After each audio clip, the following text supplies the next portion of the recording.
aydınında ovadın yanı. Ey mimiridir aylar elin zakını. Ehli gözlerin ana sultanı.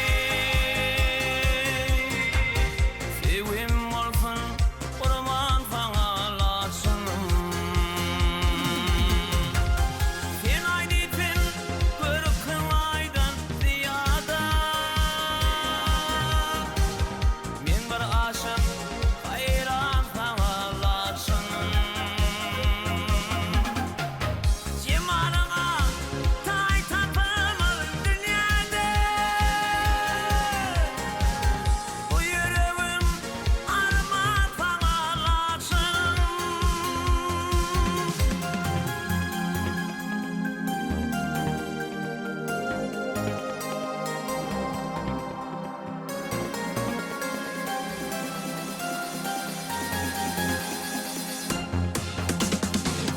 Gözlerim